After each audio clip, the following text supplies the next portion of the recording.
Hello guys, आज हम पढ़ने जा रहे हैं क्लास नाइन्थ का चैप्टर फर्स्ट, जो कि सप्लीमेंट्री मूवमेंट्स में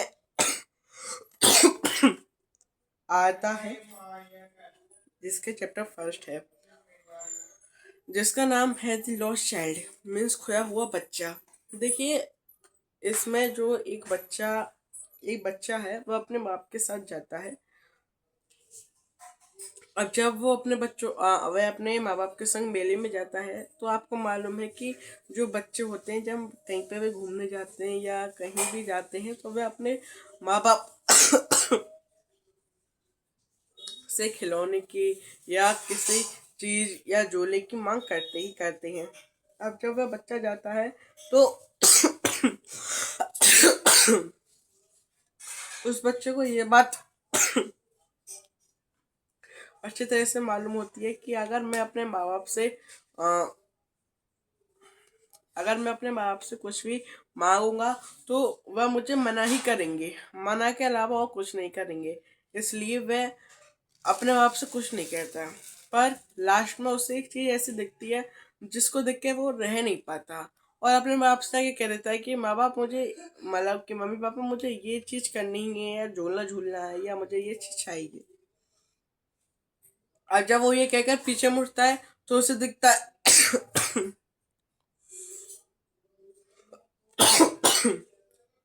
जब वो ये देख कर पीछे मुड़ता है, तो उसे दिखता है कि उसके माँ बाप तो वहां पे है ही नहीं, कोई है ही नहीं उधर। फिर वो उसके बाद भटक जाता है। जब जब वो भटक के रोने लगता है, तो एक उधर पंजाबियों का ग्रुप आया हुआ था, समूह। तो उनमें से एक Punjabi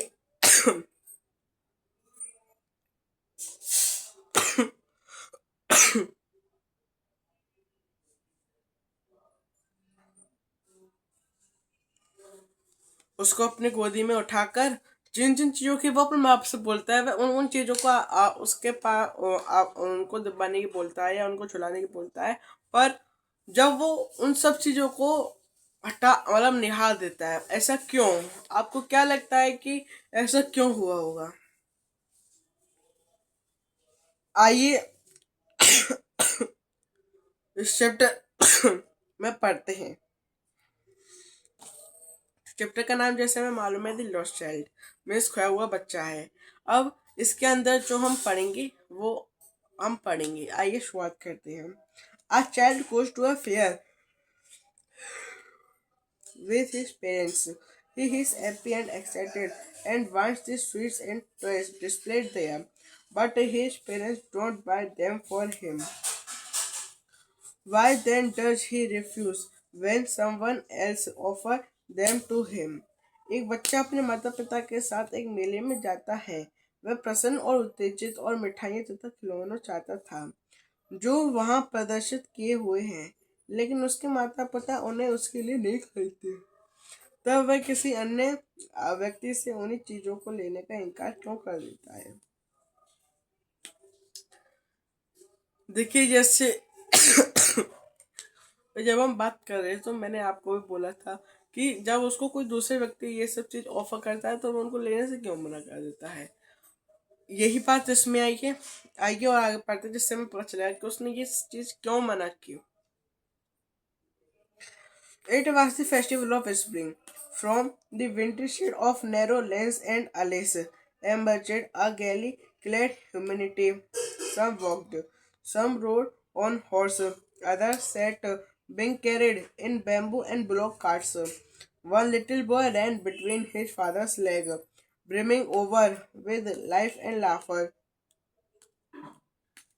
Come, child, come, called his parents, as he lagged behind, fascinated by the toys in the shops that lined the way. Hurried, he hurried toward his parents, his feet obedient to their call, his eye well lingering on the receding toys. As he came to where they had stopped to wait for him, he could not suppress the desire of his heart, even though he well knew the old cold stare of refusal in their eyes. बसंत का त्योहार था। तंग कलियों की छाया वाले स्थानों एवं उद्यानों पथों से सुंदर पोशाक में सजी हुई मानवता बाहर निकली।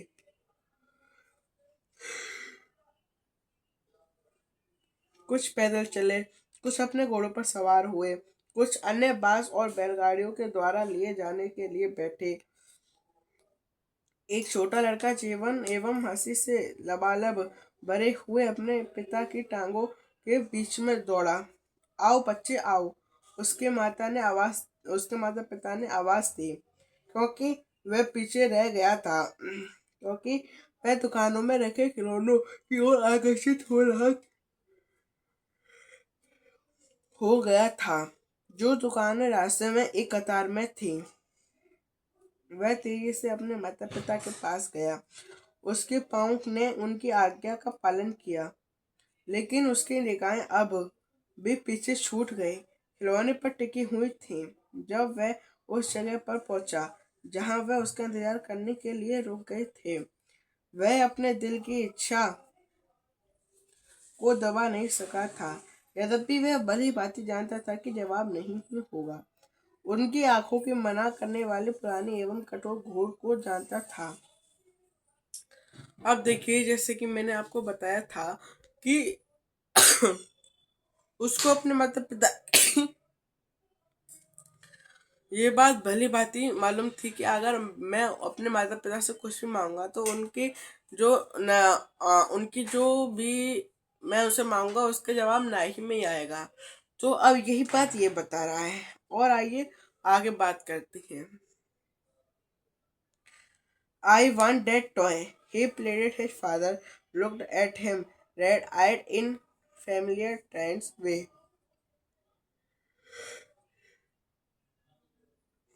His mother, melted by the free spirit of the day, was tender and giving him her finger to told said, "Look, child, what is before you?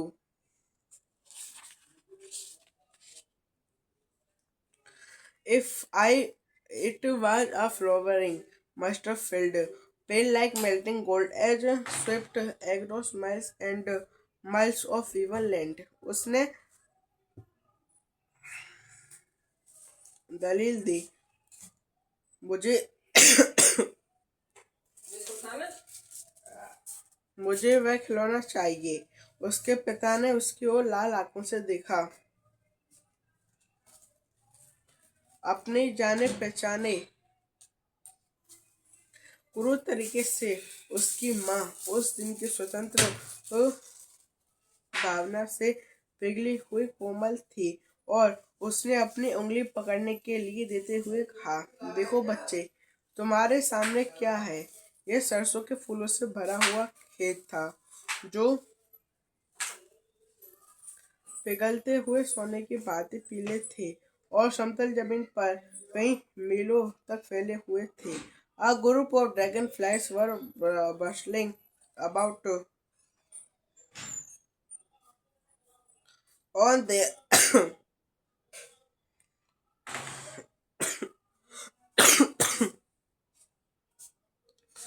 gaudy purple wings, intercepting the flight of lone black bee or butterfly in search of sweetness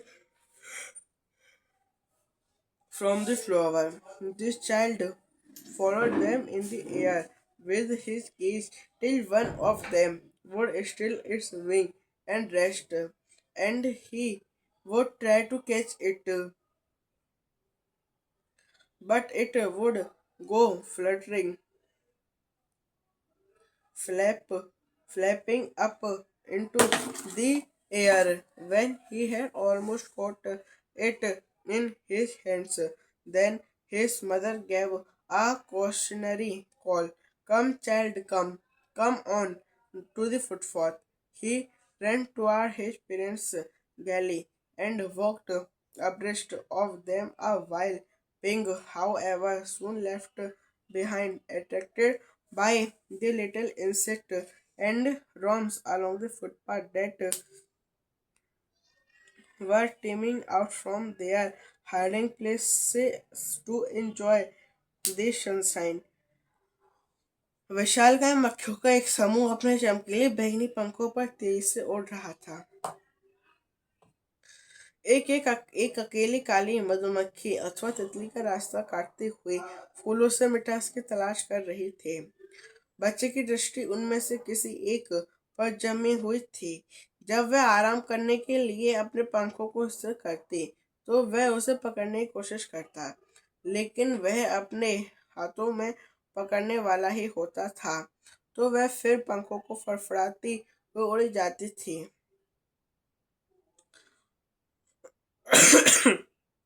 तब उसकी माँ उसे सचेत करते हुए पुकारती, आओ बच्चे आओ, पगडंडी पर जाओ।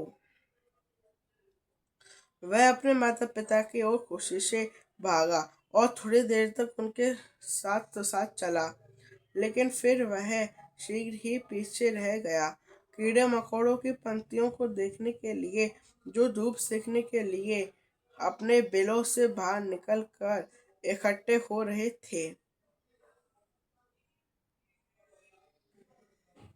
Come, child, come, his parents called from the shade of a grove, where they had seated themselves on the edge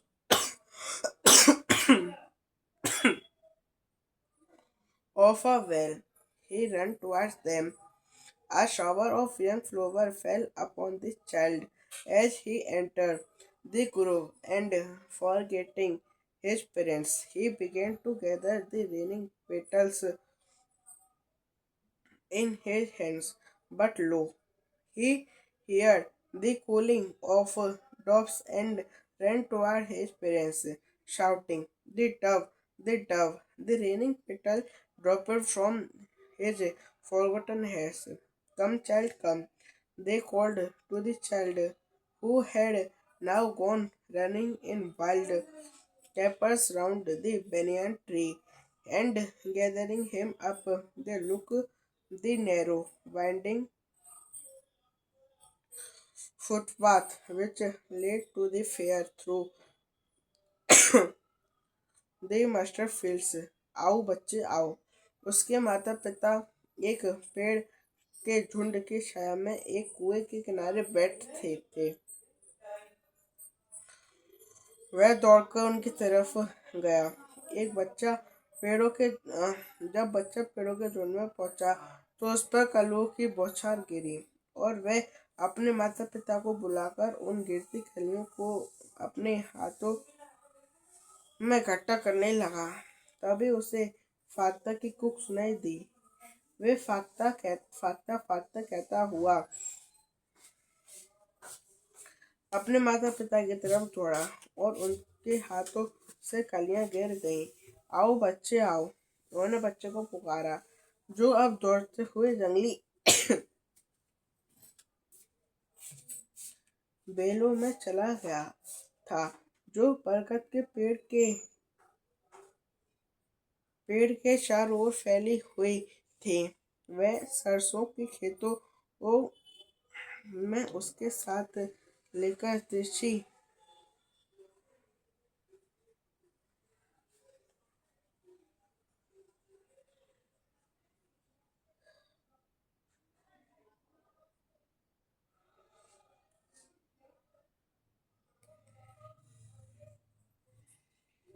मिर्ची पगडंडी पर चल पड़े, जो मेले की तरफ सरसों के खेतों को पार करते हुए जाती थी।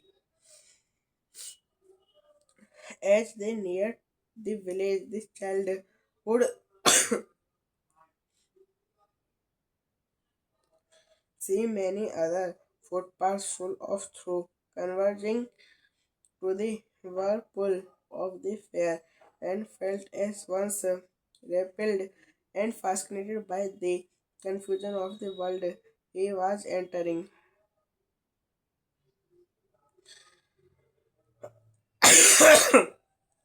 A sweetmeat seller hawked gulab jamun, rasgulla, barfi, jalebi at the corner of the entrance, and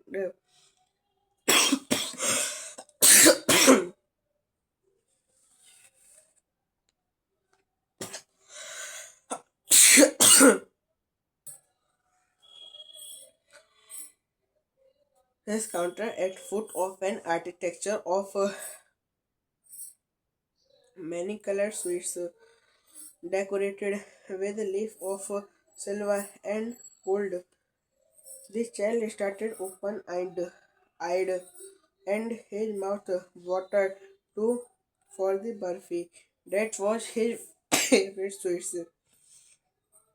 I want that burfi. He slowly murmured, but he half knew as he began that his play would not be heeded because his parents would say he was greedy. So, without waiting for an answer, he moved on. A flower seller hogged a gallon of Gulmore